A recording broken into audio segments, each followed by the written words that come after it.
আমি তো আপাতত ভাড়া বাড়িতে আছি। ভাড়া বাড়িতে কিন্তু আমার কোনো দামি ফার্নিচার বা আসবাবপত্র কিছুই কিন্তু সেরকম এখানে নেই।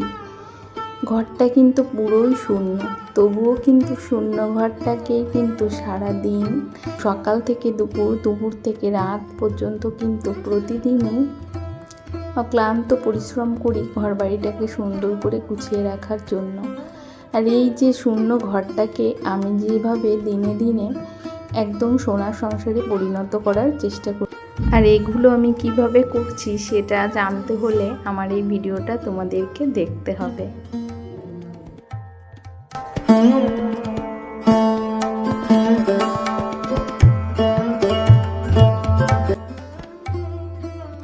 সুপ্রভাত প্রিয় বন্ধুরা, তোমরা সবাই কেমন আছো? আশা করছি প্রত্যেকেই খুব ভালো আছো। তোমাদের ভালোবাসা ও ঈশ্বরের আশীর্বাদে আমরাও থেকে বেশ ভালো আছি। তোমাদের সবাইকে আমার আরও একটি নতুন ভিডিওতে অনেক অনেক স্বাগত। আশা করছি আজকের ভিডিওটাও তোমাদের খুব ভালো লাগবে। প্রথমত ভিডিওটা শুরু করার আগে আমার যারা বয়োজ্যেষ্ঠ তাদের চরণে সত্য প্রণাম, ছোটদেরকে অনেক ভালোবাসা ও স্নেহ জানিয়ে তোমাদেরকে সাথে নিয়ে ভিডিওটা শুরু করলাম। আজ ঘুম থেকে উঠেছি সকাল 6টায়। প্রথমে দুয়ারে জল দিয়ে তারপরে তো দেখতে পেলে কিছু কাজ করে নিলাম, তারপরে কিন্তু এই যে সুন্দর করে এখন ঘরটাকে মুছে নিচ্ছি। আর ঘরটা মুছতে কিন্তু প্রতিদিনই মুছি, আর ভাবি মুছবো না কিন্তু পারি না গো। আর যেই অভ্যাসটা আগে থেকে ছিল সেটা এখানে এসেও কিন্তু আমি চেঞ্জ করতে পারছি না। মানে যেহেতু বাড়িতেও আমি প্রতিদিন ঘর দুয়ার পরিষ্কার পরিচ্ছন্ন করি, মোছামুছি করি, এখানেও এসেও কিন্তু প্রতিদিনই ঘর দুয়ার মুছে নিচ্ছি আর পরিষ্কার করে রাখছি। তবে যাই হোক, তোমাদের সঙ্গে কথা বলতে বলতে রান্নাঘরটাকেও সুন্দর করে মুছে নিলাম। এখন এই যে এইটুকু জায়গাও মুছে নেব।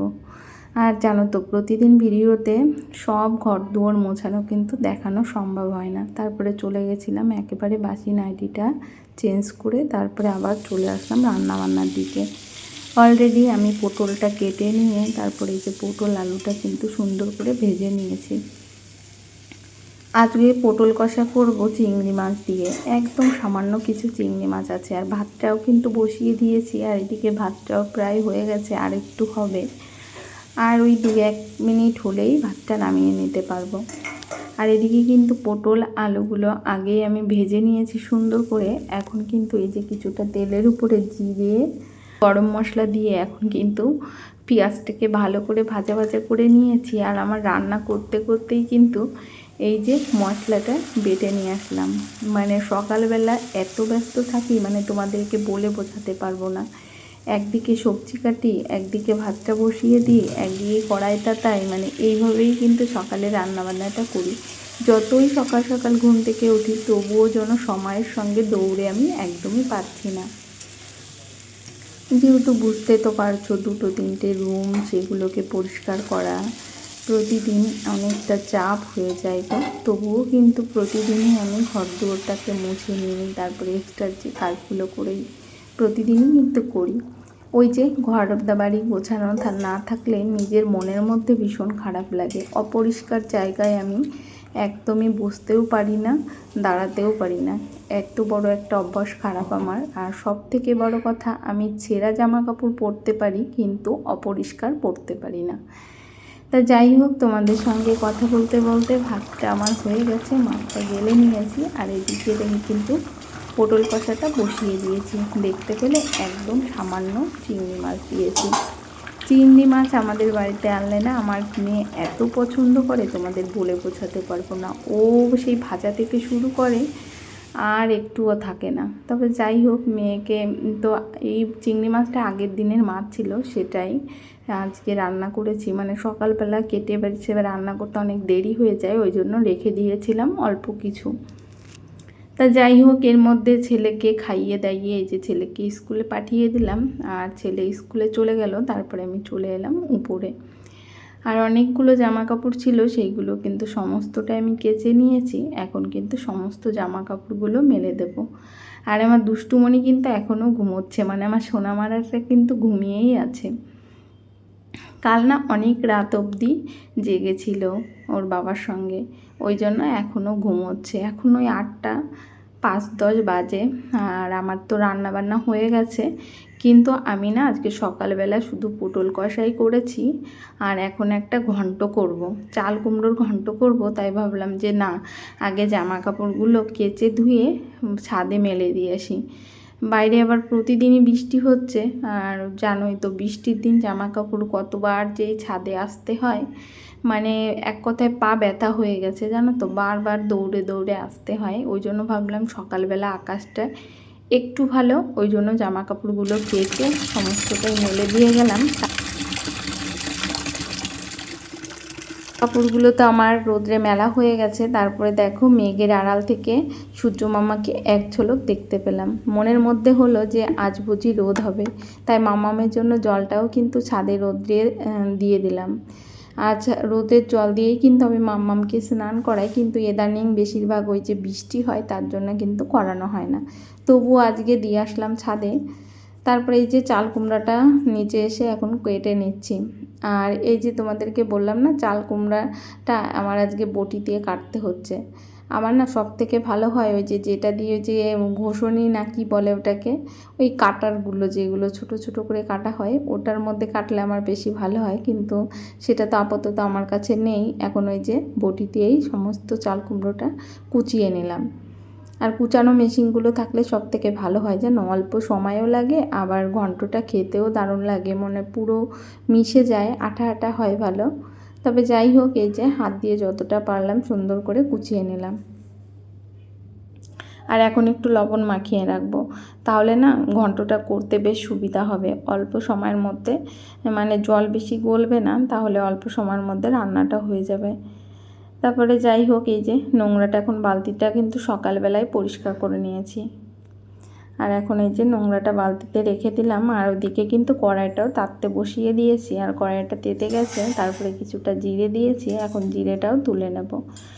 আর আমি ঘন্টের মধ্যে না একটু জিরে দিই, তার সঙ্গে কিছুটা আদা কুচিয়ে দিই, কিন্তু আজ আর আদা কুচোনো হলো না।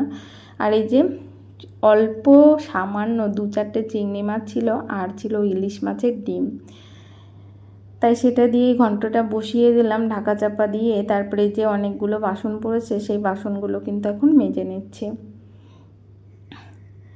আর এই যে বেসিংয়ে অল্প সামান্য থালা বাসন রাখলেও না মাজতে ভীষণ কষ্ট হয়, তবুও মাজতে হয়, কি করব।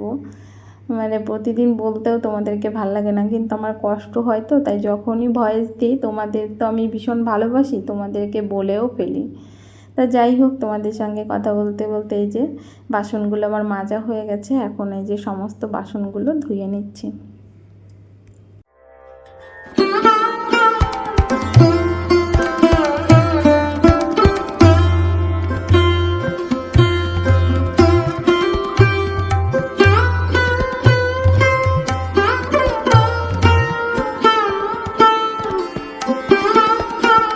এই পর্যন্ত যে সকল বন্ধুরা আমার ভিডিওর সাথে আছো, তোমাদের সবাইকে অসংখ্য অসংখ্য ধন্যবাদ। প্রিয় বন্ধুরা, প্রত্যেকে এইভাবে আমার পাশে থেকো, সাথে থেকো। তোমাদের সবাইকে অনেক অনেক ভালোবাসা। তোমরা যে প্রতিনিয়ত আমার ভিডিওতে এসে এত সুন্দর সুন্দর কমেন্ট করছো, তোমাদের কমেন্টগুলো পড়লে না ভীষণ ভীষণ ভালো লাগে, তোমাদেরকে বলে বোঝাতে পারবো না। সারা দিনের ক্লান্তি আমার দূর হয়ে যায় জানো, তোমাদের কমেন্টগুলো যখন আমি পড়ি। আমার মানে ভীষণ ভীষণ ভালো লাগে গো ভিডিও করতে। তাই তো আমি প্রতিদিন কষ্ট করে তোমাদেরকে একটা করে ভিডিও উপহার দিই। আর তোমরা প্রত্যেকে বলো আজকের ভিডিওটা তোমাদের কেমন লাগলো, অবশ্যই কমেন্টে করে জানিও, ঠিক আছে? আর প্রিয় বন্ধুরা, কেউ যদি একটা লাইক করতে ভুলে যাও, প্লিজ প্রত্যেকে এখনও একটা লাইক করে দাও। আর অবশ্যই প্রত্যেকে এইভাবে আমার পাশে থেকো, সাথে থেকো। আর নতুন যদি কেউ এসে থাকো, তাহলে কিন্তু চাইলে পারো আমার চ্যানেলটিকে সাবস্ক্রাইব করে দিয়ে আমার ছোট্ট পরিবারের পাশে থাকতে। তোমাদের সবাইকে অনেক অনেক ভালোবাসা গো। নতুন পুরাতন যারা আড়াল থেকে দেখছো, তাদেরকেও অসংখ্য অসংখ্য ভালোবাসা। তোমরা প্রত্যেকেই এইভাবে আমার পাশে থেকো গো। যাই হোক, তোমাদের সঙ্গে কথা বলতে বলতে দেখো মানে চাল কুমড়োটার জলটা যেই টেনে এসেছে, এখন কিন্তু মাঝখানে মানে ইয়েটা সরিয়ে কিছুটা বেসন দিয়ে দিলাম। আমার না এই ঘন্টর মধ্যে বেসন দিলেই বেশি খেতে ভালো লাগে। আর চালের গুঁড়িটা নেই এখানে, যেহেতু আনিনি, ওই জন্য বেসন দিয়েই ঘন্টটা করলাম। আর বেসনটা না একটু ভেজে নিলে ভালো হয়, কিন্তু আজকে আমার আগে ভেজে নেওয়া হয়নি। আর কড়াইটাও খুব ছোটো, কড়াইটা আবার একটু বড় হলে মাঝখানে দিয়ে কিন্তু সুন্দর করে ভেজে নেওয়া যায়, কিন্তু কড়াইটা তো বড্ড ছোটো, তবুও দেখো একটু কড়া কড়া করে নিলাম বেসনটাকে, মানে একটু ভেজে নিয়েছি। তারপরে কিছুটা জল দিয়ে এখন দেখো ভালো করে ঘেটে নিচ্ছি। আর চিংড়ি মাছ দিয়ে চাল কুমড়োর ঘন্ট করলে দারুণ লাগে খেতে, কিন্তু আজ তো একদম সামান্য চিংড়ি মাছ, তবুও কিন্তু ঘন্টটা অসাধারণ লেগেছিলো খেতে। যেহেতু ভয়েসটা তো আমি পরে দিচ্ছি, তার জন্য তোমাদেরকে বলতে পারলাম। আর এর মধ্যে কিন্তু রান্না করতে করতে গ্যাস ওভেনটাকেও সুন্দর করে মুছে নিয়েছি আমি। রান্নাঘরের সমস্ত কাজবাজ আমার হয়ে গেছে, মানে রান্না করার পরে যেই সমস্ত কাজবাজগুলো থাকে সমস্তটাই কিন্তু আমি অফ ক্যামেরায় করে নিয়েছি, আর যেটুকু পেরেছি তোমাদেরকে দেখিয়েছি। যাই হোক, চলে আসলাম ঘরে। আবার এখন এই যে এই বিছানাটাকে তুলে নেব। আর সোনার পাপারও যেহেতু অফিস আছে, মানে আমার ছেলের কে আমি সোনা বলে ডাকি, তাই ওর বাবার স্কুল আছে, তার জন্য ওকে উঠে ও যেহেতু স্নান করতে গেছে, তাই আমি এই যে সুন্দর করে এই বিছানাটাকে গুছিয়ে তুলে নিচ্ছি। আর মাম্মাম কিন্তু আজ এখনও ঘুমোচ্ছে, জানো তো, ও বোধহয় আজকে 10টার পরে ঘুম থেকে উঠবে। তারপরে এই দেখো এই বিছানাটাকে সুন্দর করে ঝেড়ে গুছিয়ে নিলাম। আর শূন্য ঘর কিন্তু আমার, এই ঘরটা কিন্তু, এই ঘরগুলো কিন্তু প্রত্যেকটাই শূন্য, এর মধ্যে কোনো দামি ফার্নিচার কিচ্ছুই নেই। তোমাদেরকে প্রতিদিনই কিন্তু এই শূন্য ঘরটাই আমি দেখাই। কি করব বলো, এখানে ফার্নিচার বলতে কিছু নেই, তবে যাই আছে এই যে ছোট্ট একখানা চৌকি, দুটো চৌকি আছে, সেগুলোই তোমাদের প্রতিদিন দেখায়। তাই তোমাদের কথা বলতে এই দেখো চিংড়ি মাছটা এইটুকু আছে। আজকে কিন্তু আমার ছেলেও টিফিনে চিংড়ি মাছ মানে পটল কষাটা নিয়ে গেছে, আর এই যে হাজব্যান্ডের টিফিনে দিলাম কিছুটা ঘন্ট আর এই যে পটল কষাটা। আর ও কিন্তু এখন ভাতটা খেয়ে নিচ্ছে, যেহেতু অফিস বেরোবে।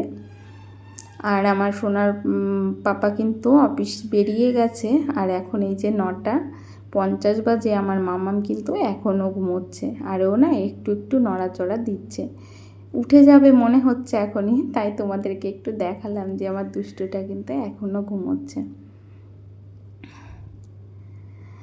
আমার দুষ্টুমনির ভিডিও তোমাদের কেমন লাগে প্রত্যেকে একটু কমেন্ট করো, ঠিক আছে? আমি কিন্তু আমার ভীষণ ভালো লাগে আমার দুষ্টুমনির দুষ্টুমিগুলো, তাই তোমাদের সঙ্গে শেয়ার করি।